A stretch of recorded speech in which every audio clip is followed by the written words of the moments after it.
Teka, pamilyar sa akin ang mga gamit na ito Mga gamit ko ito. Wika ni Nanay Angge at natulala na lamang dahil naguguluhan ito sa nangyayari. Sumusunod lang po kami sa utos at ginagawa lamang namin yung trabaho namin. Wika ng lalaki kay Nanay Angge. Napapunas naman sa kanyang noo si Nanay Angge dahil hindi nito alam ang nangyayari. Baka naman nagkakamali lang kayo. Ang pagkakaalam niya ay maglilinis lamang siya sa bahay na iyon. Ngunit kakaiba na ang nangyayari. Kung gusto niyo po ay lumabas kayo at tignan ang aming truck. Wika ng lalaki. Nang makalabas ay nakita ni Nanay Angge ang mga gamit niya na laman ng truck. Nanay! Tawag ng isang pamilyar na boses kay Nanay Angge. Kaagad na napaharap si Nanay Angge at nalaki ang kanyang mga mata nang makita ang mga mahal niya sa buhay. Mga anak!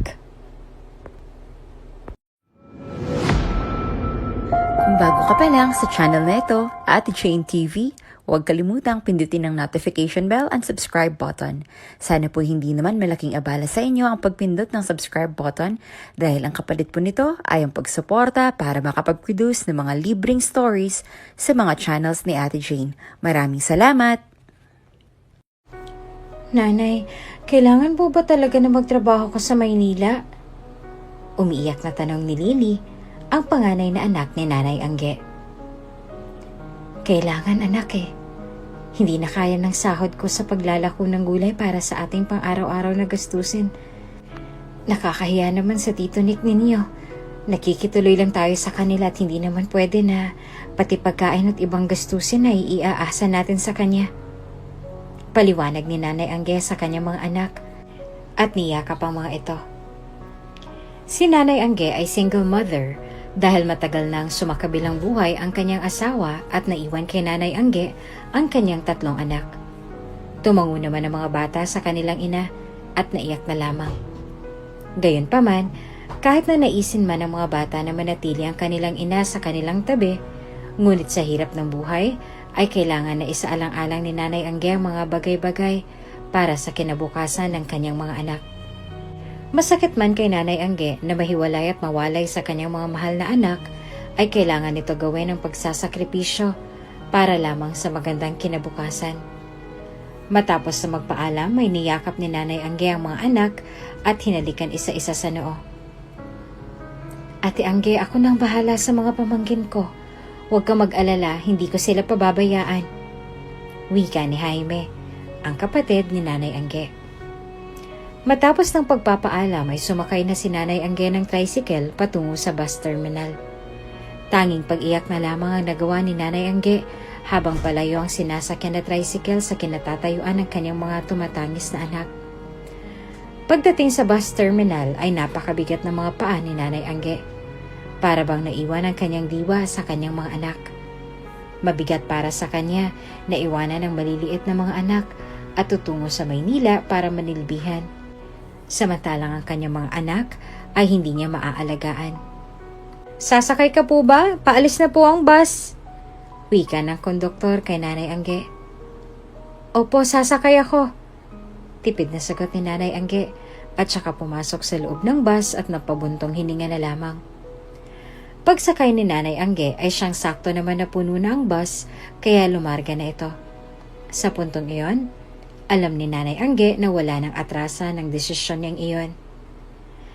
Habang nasa biyahe ay nagdarasal si Nanay Angge na maging ligtas ang kanyang mga anak, maging siya.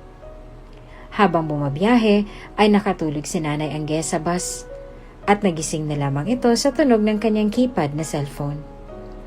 Kagad iyon sinagot ni Nanay Angge. Hello? Ikaw ba yung papasok na katulong dito sa amin? Nasa biyahe ka na ba? Tanong ng isang babae mula sa kabilang linya. Alam na kaagad ni Nanay Angge na iyon ang kanyang magiging amo. Opo, nasa biyahe na po ako. Tatawag na lang po ako kapag nasa labas na ako ng village ninyo. Nasabihan naman na po ako kung saan at paano makakarating dyan. Paliwanag ni Nanay Angge. Sige, mabuti kung ganon. Sige, tawagan mo na lang ako, ha? Wika ng babae at naputol na ang tawag. Napahinga na lamang ng malalim si Nanay Angge dahil nasa Maynila na talaga siya. Matapos ang ilang sandali ay humiyaw ng konduktor at sinambit nito na nasa Maynila na sila. Kaagad na bumaba si Nanay Angge at napakamot na lamang sa kanyang ulo. "Kuya, Sampaloc, Manila nga po," wika ni Nanay Angge sa tricycle driver.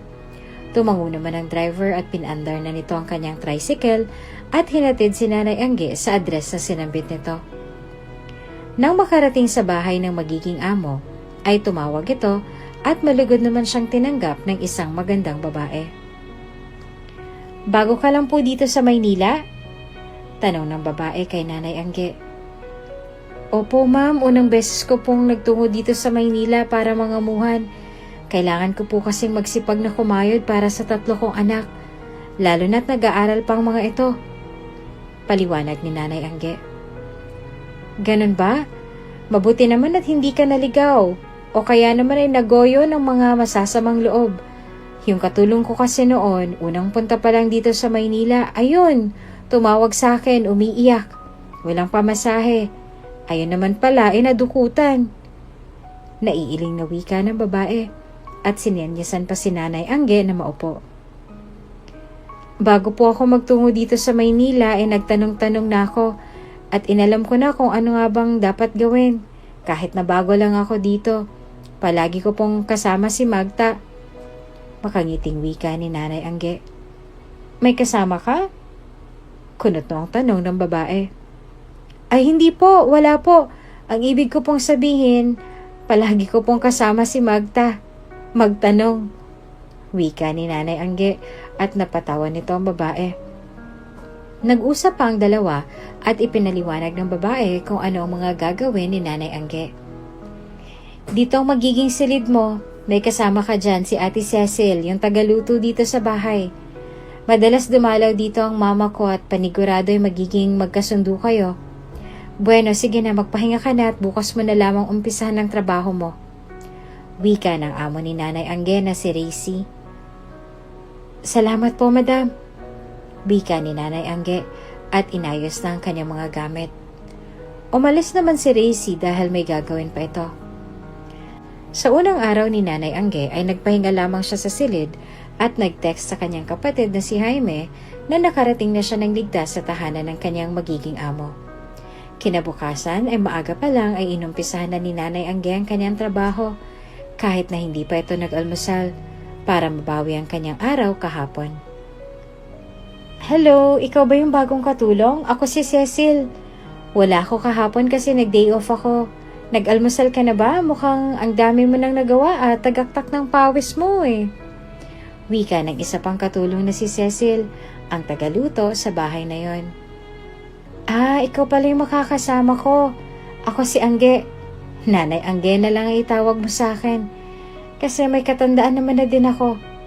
Nga pala, nilinis ko na yung kwarto natin ha, pero binalik ko sa ayos yung mga gamit mo. Nakapagdilig na din ako ng halaman kahapon kasi pinagpahinga lang naman ako ni Ma'am Racy kaya binawi ko ngayon," kaagad na paliwanag ni Nanay Angge. "Nako, ang sipag mo naman po, Nanay Angge. Kapag ganyan ka lagi, ayos lang kay Madam. Di naman kailangan na pagudin ang sarili. Tsaka nag-almusal ka na po ba? Mukhang hindi pa," wika ni Cecil at naalala naman ni Nanay Angge na hindi pa pala siya kumakain maging ng gabihan. "Nakalimutan ko, nasa isip ko kasi agad na maglilinis ako. Tsaka hindi ako maalam sa mga ganyan na gamit.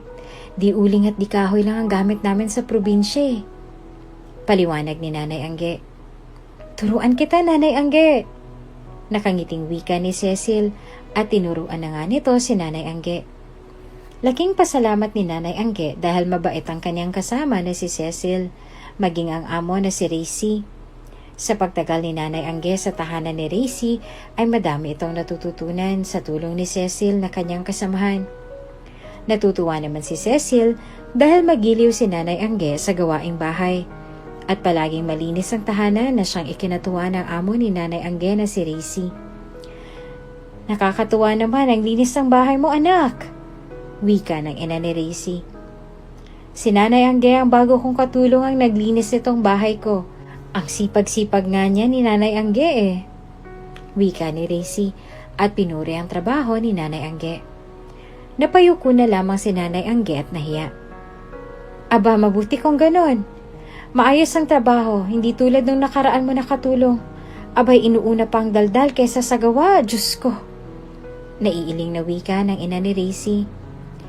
Matapos ang pag-uusap na yon, ay hindi na lamang nakinig pa sa personal na usapan si Nanay Angge at tinapos ang kanyang trabaho. Dahil maganda ang pagtatrabaho ni Nanay Angge, ay nagustuhan siya ng among si Racy at tumagal sa trabaho si Nanay Angge. 3 taon na ang nakalipas simula ng unang magtrabaho si Nanay Angge sa Maynila at ngayon ay patapos na ang kanyang panganay ng senior high kung kaya't malaki na ang pangangailangan nito.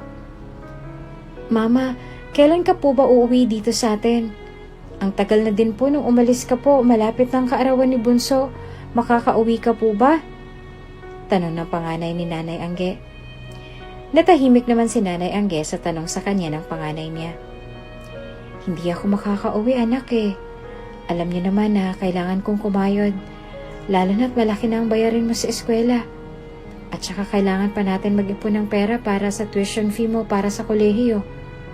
Paliwanag ni Nanay Angge sa kanyang anak. Naunawaan naman ng mga bata ang mga sinabi ng kanilang inang na si Nanay Angge. Naiintindihan po namin. Nga pala, Mama, si Tito may sakit siya. 1 linggo na. Baka may extra ka na po dyan. Bayarin na po kasi ng kuryente. Kailangan na kailangan lang po. Tura ng panganay ni Nanay Angge. Napabuntong hininga na lamang si Nanay Angge. Sige, magpapadala ako mamaya. Magkano ba yung bayarin dyan? Tanong ni Nanay Angge. 3,000 po, Mama. Wika nito at napakamot na lamang si Nanay Angge sa kanyang ulo. Sige, magpapadala ako mamaya. Wika ni Nanay Angge at naputol na din ang tawag. Kakapadala lamang ni Nanay Angge sa kanyang mga anak, ngunit heto na naman sa lahat ng hihingi. Hindi naman magawa ni Nanay Angge na tumanggi sa mga ito dahil alam niya na ang kanyang mga pinapadala at paghihirap na tinatahak ay mapapawi din sa huli. Kahit na wala ng pera at na itatabi para sa sarili, ay lakas loob ni Nanay Angge na kinausap ang among si Racy. Ganun po ba? Wika ni Racy. Opo, Ma'am Racy, ibawas mo na lang po sa susunod kong sahod. Kailangan lang po kasi ng mga anak ko sa probinsya. Nagkasakit kasi ang kapatid ko at walang trabaho sa ngayon dahil sa sakit nito. Paliwanag ni Nanay Angge sa kanyang amo. Okay, sige, heto oh. Wika ni Racy at walang pagkaatubiling binigyan si Nanay Angge. Maraming salamat po ah. Pasensya na po kung hindi lang talaga kailangan eh. Hindi ako magsasabi. Salamat po talaga. Wika ni Nanay Angge. Wala yon. Nakakabili ka pa ba ng mga gamit mo sa sarili? Parang yung mga damit mo nung bago ka pa lang. Hindi ka ba nagtitira sa sarili mo? Kunot noong tanong ni Racy kay Nanay Angge. Natahimik naman si Nanay Angge at napatingin sa kanyang sarili. Ngumiti ito sa amo at saka nagturan. Oo nga no, hindi ko na po kasi naaalala na bumili. Tsaka dito lang naman po ako sa bahay. Hindi naman po ako lumalabas kaya ayos na sa akin ang ganitong damit. Mas mahalaga ang pangangailangan ng mga anak ko sa probinsya. Sila naman talaga ang dahilan kung bakit ako nagpunta dito sa Maynila para mangamuhan. Kahit na mahirap sa akin na malayo sa kanila. Wika ni Nanay Angge at ngumiti sa amo. Kahit na, dapat nagtitira ka din sa sarili mo. Wika ni Racy kay Nanay Angge at napailing na lamang. Umalis na ito matapos sabihin ang bagay na yon. Natahimik na lamang si Nanay Angge sa sinabi ni Racy sa kanya at napabuntong hininga na lamang dahil may punto ang kanyang amo. Muling napalingo si Nanay Angge sa kanyang figura sa salamin at napagtanto na tama ang amo. Gayunpaman hindi na lamang iyon inalala ni Nanay Angge at kaagad na lumabas para ipadala sa kanyang mga anak ang pera na kailangan ng mga ito. Paglabas ay naramdaman ni Nanay Angge ang sinag ng araw na tumama sa kanyang mga mata, kung kaya't bigla na lamang itong napapikit. Nang makabawi dahil sa sinag ng araw, ay mabilis na sumakay ng tricycle si Nanay Angge at nagtungo sa padalahan ng pera at ipinadala ang pera sa kanyang mga anak. Matapos noon ay naglakad na lamang pauwi si Nanay Angge kahit na may kalayuan ang padalahan sa tahanan ng amo para lang makatipid. Habang naglalakad ay nakakita si Nanay Angge ng pagkain na tinitinda. Para bang natakam doon si Nanay Angge, ngunit isinawalang bahala na lamang niya iyon dahil iniisip niya na wala na siyang pera at mas mahalaga ang pag-iipon, kaya kahit anong nais niya na bumili ay siya mismo ang pumipigil sa kanyang sarili para maiwasan ang mga bagay na yon at hindi na mabawasan pa ang natitirang pera sa kanyang mga palad. Pagka-uwi sa tahanan ni Rizy ay doon na lamang kumain si Nanay Angge. Nanay Angge, lalabas lang ako bukas, mamamasyal. Gusto mo ba sumama? Palagi ka na lang kasi nandito sa bahay nila, madam. Lumabas-labas ka din. Simula nang mapunta ako dito sa Maynila, hindi ko na nakita na namasyal ka. Wika ni Cecil kay Nanay Angge at umiti lamang ito. Nako Cecil, hindi na kailangan. Kesa mamasyal at magsayang ako ng pera sa pamamasyal, mas gugustuhin ko na lang na ipadalang pera sa probinsya para sa mga pangangailangan ng aking mga anak. Wika ni Nanay Angge. At nalungkot naman si Cecil sa sinambit ni Nanay Angge. Grabe naman yon, mahal na mahal mo mga anak mo. Alam mo, maswerte sila na may ina silang katulad mo. Lahat kayang tiisin para lang sa kanilang sariling kapakanan. Sana nakikita nilang sakripisyo mo. At saka Nanay Angge, pwede ka namang mag-relax minsan. Huwag mong pabayaan ang sarili mo. Tsaka isang araw lang naman. Wika ni Cecil sa kanyang kasamahan na si Nanay Angge. Ay nako Cecil, ikaw na lang, makikinig na lang ako sa mga kwento mo pag uwi mo. Wika ni Nanay Angge. Mas masaya pa din kung sasama ka, madaming pogi doon. Pabirong wika ni Cecil at napailing na lang si Nanay Angge. Simula nang pumanaw ang asawa ko, pinangako ko sa sarili ko na itutuon ko na lang atensyon ko sa aking mga anak. Kaya yung mga yan, wala na yan sa akin. At saka Cecil, hindi ka dapat tumitingin sa panlabas na anyo. Dapat sa panloob dahil ang panloob hindi kumukupas. Pero ang panlabas, pagtagal ng panahon, kukulubot na yan at mawawala. Pagpapayo ni Nanay Angge kay Cecil. Ako po, tatandaan ko yan. Wika ni Cecil at napangiti na lamang dahil sa sinabi ni Nanay Angge. Matapos noon ay nagwalis na si Nanay Angge at maya-maya ay bigla na lamang itong hinimatay na kaagad naman nakita ni Cecil. Ano ba Cecil? Bakit ka sumisigaw? Kunot noong tanong ni Rizy at kaagad na nagmadaling lumapit nang makita ang walang malay na si Nanay Angge. Diyos ko, Nanay Angge, anong nangyari sa'yo? Kinakabahan na wika ni Cecil at pinagtulungan ng dalawa na mahiga si Nanay Angge sa sofa at saka tumawag ng doktor si Rizy upang matignan si Nanay Angge. Dinala si Nanay Angge sa kanilang silid at doon sinuri ng doktor. Masyadong mababa ang blood pressure ni Nanay Angge. Wika ng doktor kila Rizy. Matagal na ba niyang sakit yon? Paano siya nagkaroon nun? Nakakunot ang tanong ni Rizy dahil nag-aalala din ito kay Nanay Angge dahil kargo niya ito kung sakaling mapahamak. Maybe dati niya pa itong sakit. Posibleng meron siyang anemia. Karaniwang sintomas nito ay breathing issues, pagkahilo, masakit ang ulo. Minsan ay maputla ang balat at ang mga kuko. Maaaring alam na ng pasyente na may ganito siyang sakit. Ngunit hindi lamang niya pinapahalata o sinasabi sa inyo. Paliwanag ng doktor kay Rizy at nagtangu-tangu naman si Rizy. Hindi man niya kadugo si Nanay Angge, ay hindi pa din maiwasan ni Rizy na mag-alala lalo na't malaki na ang pakinabang ni Nanay Angge at matagal na din sa kanya na naninilbihan ng matanda. Matapos malaman ang sakit ni Nanay Angge, ay minabuti ni Rizy na kausapin si Nanay Angge. Pag-alis ng doktor, ilang minuto lamang ay nagising na din si Nanay Angge. Kamusta po, Nanay Angge? Tanong ni Rizy dito. Ano pong nangyari? Kunot noong tanong ni Nanay Angge. Anong nangyari ka dyan? Sabi ko sa'yo, alagaan mo ang sarili mo. Bigla ka na lang hinimatay. Ayan, tanungin mo si Madam kung anong sabi ng doktor. Wika ni Cecil na nag-aalala din kay Nanay Angge dahil para bang magkapatid at magkasanggana ang turingan ng dalawa sa isa't isa. Magpahinga ka muna po, Nanay Angge, at saka huwag ka naman po matigas ang ulo. Hindi mo naman kailangang puwersahin ang sarili mo sa pagtatrabaho. Kapag masama ang pakiramdam, magpahinga. Walang masama doon. Alam mo po ba na anemic ka? Tura ni Rizy at napabuntong hininga na lamang si Nanay Angge at saka tumango. Matagal ko ng sakit yun. Matamlay na sagot ni Nanay Angge. Matagal mo na palang alam, pero bakit hindi ka umiinom ng food supplements, ng mga vitamins? Tanong ni Rizy.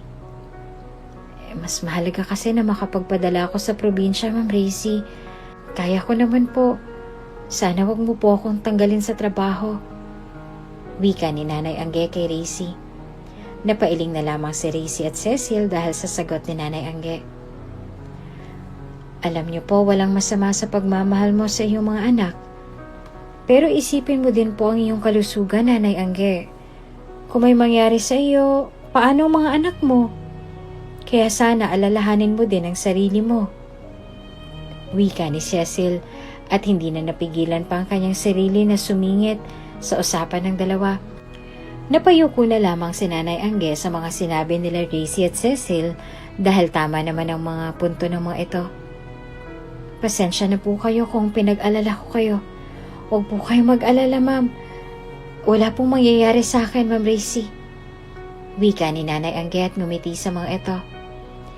Sige na, magpahinga ka na muna dyan. Bukas na bukas din sumama ka sa akin para bumili tayo ng mga vitamins mo. Kawawang mga anak mo kapag may nangyari sa'yo na masama. Wika ni Rizy at napaluha na lamang si Nanay Angge dahil sa kabaitan ng kanyang amo. Maging ng kasamahan na si Cecil na nag-aalala sa kanya kahit na hindi niya ito kaano-ano.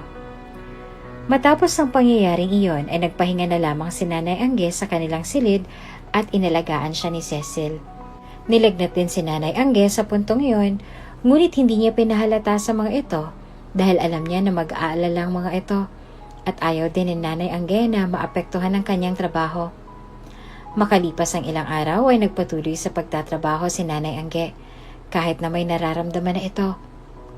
Madalas makaramdam ng pagkahilo at mabilis nang mapagod si Nanay Angge, ngunit hindi niya iyon alintana dahil ang palaging nasa isip ni Nanay Angge ay ang kanyang mga anak. Ginagawang inspirasyon ni Nanay Angge ang kanyang mga anak. Naging madalas din ang paghingi ng mga anak ni Nanay Angge ng pera sa kanya. Kung kaya't kahit na pagod at masama ng pakiramdam, ay porsigido pa rin siya sa kanyang trabaho para lamang hindi mag-alinlangan sa kanya si Rizy na magbigay ng pera. Madalas pa din na pagsabihan ni Rizy si Nanay Angge at ganon din si Cecil. Sa paglipas ng panahon ay masaya naman si Nanay Angge dahil nakita niya na nagsisikap din ang kanyang mga anak sa pag-aaral. Mama, top 1 ako! Sayang wala ka po sa graduation. Sa'yo ko po sana isasabit ang aking medalya. Nakangiting wika ng bunso ni Nanay Angge. Masaya si Nanay Angge na kahit na malayo siya sa kanyang mga anak, ay hindi nagtampo ang mga ito sa kanya. Dahil pinaliwanagan niya ang mga ito at sa tulong ng kanyang kapatid na si Jaime, ay lumaki na maunawain ng mga bata. Sayang nga anak eh. Wika ni Nanay Angge sa mas tamlay na boses. Kausap ni Nanay Angge ang kanyang mga anak sa isang video dahil nanghiram lamang si Nanay Angge ng cellphone kay Cecil upang makita niya ang mga ito kahit sa video call lamang. Kailan ka po ba uuwi dito sa atin, Mama? Miss na miss ka na namin. Ilang kaarawan na po namin ang dumating pero wala ka. Wika naman ang pangalawang anak ni Nanay Angge. Naluha naman si Nanay Angge dahil masakit din para sa kanya na mahiwalay sa kanyang mga anak. Ngunit wala siyang choice kundi gawin ang mga bagay na yon. Kapag nakapagtapos na ang ate ninyo sa kolehiyo, at kapag may sapat na akong pera para makuha kayo dyan sa probinsya, at maisama ko kayo dito sa Maynila, para hindi na rin mahirapan ang ate mo sa pag-aaral niya at ganun din kayo. Wika ni Nanay Angge. Bukod kasi sa pag-iipon nito para sa tuition fee ng kanyang panganay sa kolehiyo, ay nag-iipon din si Nanay Angge para sa pangarap na kanyang bahay para sa kanila ng kanyang mga anak. Ganun po ba? Kailan pa yon, Mama? At saka malapit na po palang kaarawan mo. Sana kasama ka namin. Pero mukhang malabo namang mangyari ang bagay na yon. Wika ng bunso ni Nanay Angge. Naluha na lamang si Nanay Angge, ngunit mabilis na itinago ang kanyang luha para hindi mahalata ng kanyang mga anak. Pasensya na kayo ha kung kailangan na magkahiwalay tayo. Kailangan kong gawin ito. Alam niyo naman yon, basta palagi niyong tandaan. Kahit na malayo kayo sa akin, mahal na mahal ko kayo. At isa pa, kailanman ay hindi kayo nawaglit sa aking isip at puso. Malambing na wika ni Nanay Angge sa kanyang mga anak. Kami din po, Mama. Mahal na mahal ka namin. Naiintindihan po namin kung bakit ka malayo sa amin. Sa totoo po niyan, idol po kita eh. Kasi alam ko na mahirap po na mawalay ka sa amin dahil iyon din ang nararamdaman namin. Pero ginawa mo pa din para sa amin. Maswerte kami dahil ikaw ang nanay namin na lahat ay gagawin para lamang sa aming ikabubuti. Mangiyak-ngiyak na wika ng panganay ni Nanay Angge. Maging si Cecil na nakikinig lamang sa usapan ng mag-iina ay naiiyak na din dahil sa ganda ng sinabi ng bata. Hindi na din naitago pa ni Nanay Angge ang kanyang luha na kanina niya pa ikinukubli. Mahal na mahal ko kayo. Huwag kayong mag-alala. Mabuti ang Diyos. Balang araw magkakasama-sama din tayo. Sa ngayon, tiis-tiis lang muna mga anak ha. Huwag kayong magpapasaway dyan kay Tito Jaime ninyo. At saka pagbutihan yung pag-aaral nyo. Proud ako sa inyo dahil kahit wala ako dyan sa tabi nyo, lumaki kayo ng mabubuting bata. Mahal ko kayo. Umiiyak na wika ni Nanay Angge at sakto din na naputol na ang video call. Napapunas na lamang si Nanay Angge ng kanyang luha dahil sa pag-uusap nila ng kanyang mga anak. Sobrang bigat ng puso niya dahil distansya at kilometro ang layo niya sa kanyang mga anak at naisin man niya na makasama ang mga ito ay kailangan niya magtiis para sa kanilang magandang kinabukasan. Grabe, nakakaiyak naman kayo mag-iina. Hindi ko akalain na ganun kabubuting bata ang mga anak mo, Nanay Angge. Grabe yung iyak ko sa inyo. Alam mo, parang pang teleserye ang buhay mo. Isang ulirang ina at ang kanyang mabubuting anak. Nakangiting wika ni Cecil at nagpunas pa ng kanyang luha at sipon. Puro ka talaga kalokohan, Cecil. Pero salamat dahil sa'yo nakausap ko ang mga anak ko. Malapit na din naman na makapagtapos ang panganay ko sa kolehiyo. Kaya sulit ang pagod at sakripisyo ko. Pinag-iipunan ko na lang mga pambili ng bahay dito sa Maynila. Mahirap kasi mangupahan. Mas maganda din dito sa Maynila para kapag nagtrabaho ng panganay ko, ay hindi niya na kailangan na mag-boarding house o mangupahan. At saka gusto ko din bumawi dahil matagal na panahon na kaming hindi nagkakasama. Wika ni Nanay Angge at ngumiti pa kay Cecil. Sana lahat ng bata ay ganyan sa mga anak mo, no? Yung ibang kabataan kasi madalas mapariwara. Lalo na kapag OFW o kaya naman malayo ang mga magulang. Madalas magrebelde dahil iniisip nila na hindi sila mahal. Samantalang hindi nila alam ang sakripisyo ng kanilang mga magulang at ang hirap na kinakaharap para lamang mabuhay sila. Mabuti na lang at napalaki mo ang mga anak mo na mabubuting bata. At nakakatuwa din ang kapatid mo dahil naipaunawa niya sa mga anak mo ang sitwasyon ninyo. Wika ni Cecil kay Nanay Angge. Kaya nga hindi na nga nakapag-asawa si Jaime dahil sa pag-aalaga sa mga bata. Palagi kong sinasabi na pwede naman siyang mag-asawa o magnobya dahil hindi naman niya responsibilidad ang mga anak ko. Pero palaging sinasabi ni Jaime na nagbabalik lang daw siya sa akin. Wika ni Nanay Angge at baka sa boses nito na proud sa kanyang kapatid at mga anak. Mabuti naman kung ganon. Ang kapatid mo maunawain at maintindihin. Hindi lahat ganyan ha. Mapalad ka din kasi hindi ka pinabayaan ng Diyos. Sabagay mabuti kang tao, Nanay Angge. Kaya pinagpapala ka sa lahat ng hangarin mo sa buhay. At sana ipagkaloob ito sa iyo ng Diyos. Isa kang dakilang ina. At uliran na magulang. Saludo ako sa isang tulad mo. Nakangiting papuri ni Cecil kay Nanay Angge. Hay nako Cecil, tama na nga ito. Maglilinis pa ako. Magluto ka na din dyan at anong oras na Isa pa mag-ipon ka din kahit na wala ka pang pamilya. Dapat lang na magtabi ka. Para kung sakaling mag-asawa ka na may ipon ka. Wikang payo ni Nanay Angge kay Cecil. Naman, Nanay Angge, may savings kaya ako. At saka maharot lang ako pero malaki din ang responsibilidad ko sa pamilya ko. Ako kayang inaasahan sa amin. Ang mama at papa ko ay nagme-maintenance pareho. Napagtapos ko ng isa kong kapatid at pinagtulungan namin yon. Ang pag-aaral ni Bunso. Siguro kapag nakapagtapos na si Bunso, doon na ako lalagay sa tahimik. Nakangiting wika ni Cecil. Mabuti yan. At ang piliin mong lalaki, yung responsable. Hindi yung ikaw pang bubuhay. Diyos ko, ang pangit ng ganon. Huwag ka na din tumingin sa panlabas na anyo. Yung mga pogi na ala K-pop, Diyos ko, pogi nga, tapos masama naman ugali. Ay nako, wag ganon Cecil. Piliin mo yung kaya kang buhayin. Yung tanggap kung anong meron ka. Wika ni Nanay Angge kay Cecil at napangiti naman si Cecil sa tinuran ni Nanay Angge. Siyempre naman po Nanay Angge. At saka dapat doon tayo sa legit magmahal. Hindi yung mahal ka lang sa umpisa. Pagdating sa dulo, hindi ka naman pala kayang panindigan.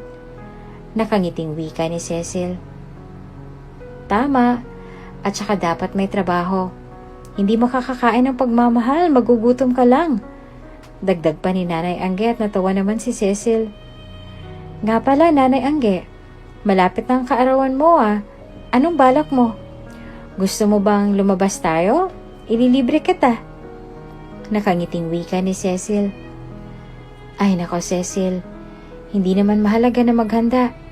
Ang importante, nagpasalamat ka sa Diyos sa bagong taon na ibinigay niya sa'yo. Hindi na kailangan na magdiwang, gastos lang yan. Wika ni Nanay Angge. Libre ko naman Wika naman ni Cecil. Ay nako, wag na Cecil. Magluto ka na nga lang dyan at maglilinis na ako. Wika ni Nanay Angge kay Cecil at dinampot na ang vacuum cleaner. Birthday mo kaya yun? Saad pa ni Cecil at sakto naman ang dating ni Racy. Sinong may birthday? Kunot na ang tanong ni Racy. Si Nanay Angge, malapit na po ang birthday niya. Wika ni Cecil sa tanong ni Racy. Ganun ba? Kailan naman yan? Sige, mamasyal kayo. Bibigyan kita ng bonus, Nanay Angge. Wika ni Racy kay Nanay Angge. Nako, Ma'am Racy, hindi ko tatanggihan yung bonus pero hindi naman kailangan na magdiwang. Ipapadala ko na lang yan sa mga anak ko. O kaya naman ay idadagdag ko sa ipon ko. Nakangiting wika ni Nanay Angge. Ayun na naman siya. Once in a lifetime lang naman yun, Nanay Angge. Wika ni Cecil at pinipilit pa si Nanay Angge na mamasyal sa araw ng kaarawan nito. Ay nako, ewan ko. Wika ni Nanay Angge at napapuntong hininga na lamang sa kakulitan ni Cecil. Hayaan mo na si Nanay Angge, Ate Cecil. Wala tayong magagawa at saka hindi man lang si Nanay Angge. Wika ni Racy at napangiti naman si Nanay Angge. Matapos ang pag-uusap na iyon ay hindi na nangulit pa si Cecil hanggang sa dumating ang kaarawan ni Nanay Angge at binigyan niya si Racy ng bonus na itinabi naman ni Nanay Angge. Makalipas ang isang linggo ay kinausap ni Cecil si Nanay Angge. Nanay Angge, di ba gusto mo ng extra money? Dun sa amo ng kaibigan ko na nagpapalinis ng bahay. Isang araw lang. Nagsabi na ako kay madam at pumayag na siya. Ano, sama ka sa akin? Wika ni Cecil kay Nanay Angge. Kailan ba yan? Kunot noong tanong ni Nanay Angge. Bukas. Tipid na sagot ni Cecil. Aba, sakto sa kaarawan ng pangalawa ko. Sige, sama ako sa iyo para makapagpadala ako sa kanila sa probinsya. Wika ni Nanay Angge at natuwa ito. Kinabukasan nga, maaga pa lang ay tinapos na ni Nanay Angge ang kanyang gawain sa tahanan ni Racy. Tara na, Nanay Angge.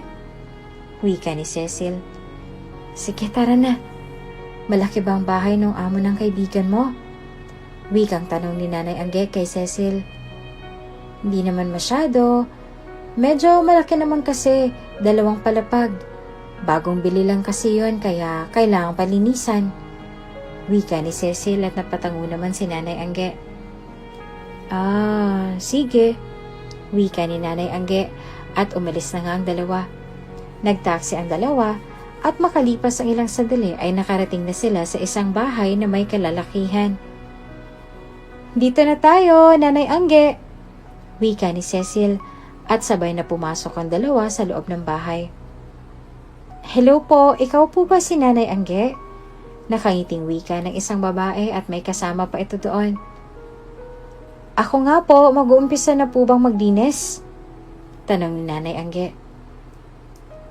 Kumain na ba kayo? Tulungan niyo na lang muna yung chef namin sa kusina para makakain na tayo ng sabay-sabay. Wika ng babae at mabilis naman na nagtungo doon si Nanay Angge. Ngunit pagdating sa kusina ay luto na ang mga pagkain at mukhang masasarap ang mga iyon. Pakidala na lang po sa sala. Wika ng chef na kaagad naman na sinunod ni Nanay Angge. Pagdating sa sala ay pinaupo si Nanay Angge ng mga ito. Mauna na po kayong kumain kasi mahirap magtrabaho na walang laman ng tiyan. Kamusta ka naman po? Litanya ng babae at kinamusta pa si Nanay Angge. Napakunot naman ang noon ni Nanay Angge dahil napakabait sa kanya ng mga ito at para bang kung ituring siya isang bisita.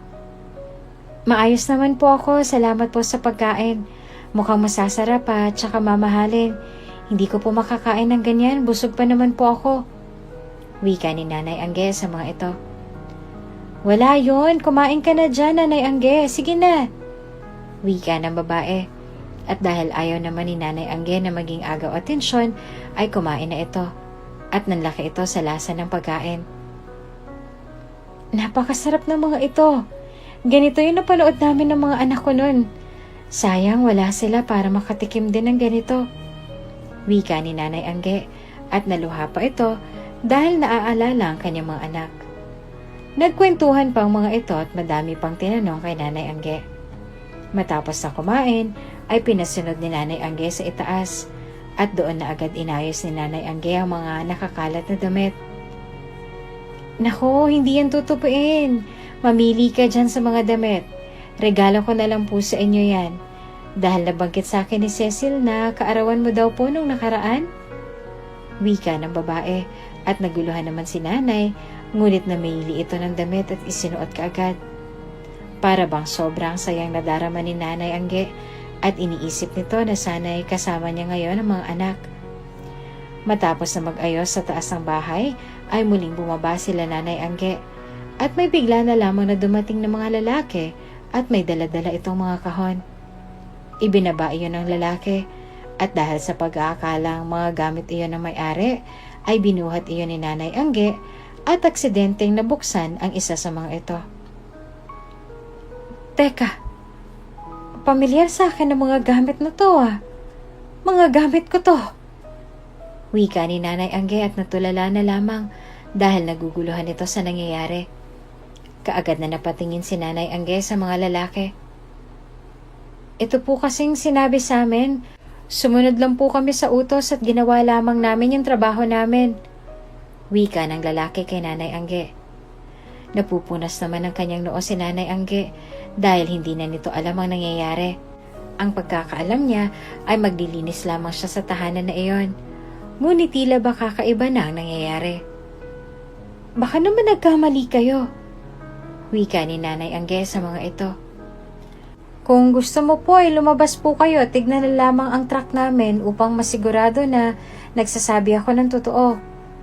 Wika ng lalaki at napakamot na lamang sa kanyang batok si Nanay Angge at sumunod sa lalaki. Nang makalabas ay nakita ni Nanay Angge na mga gamit niya nga ang laman ng truck. Nanay!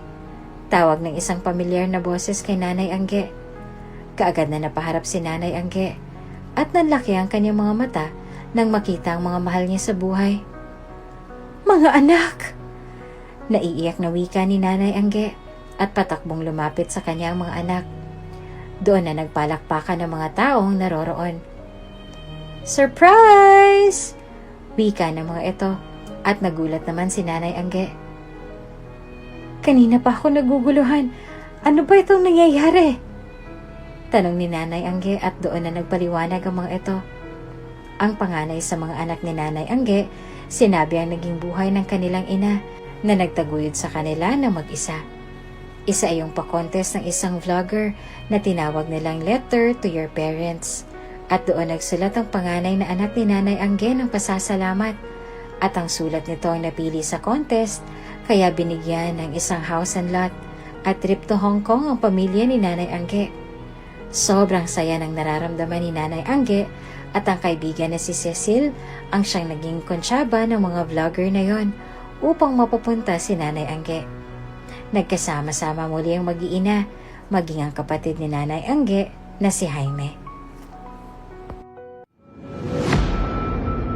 Kung bago ka pa lang sa channel na ito, Ate Jane TV, huwag kalimutang pindutin ang notification bell and subscribe button. Sana po hindi naman malaking abala sa inyo ang pagpindot ng subscribe button dahil ang kapalit po nito ay ang pagsuporta para makapag-produce ng mga libreng stories sa mga channels ni Ate Jane. Maraming salamat! Teka, familiar sa akin ang mga gamit na ito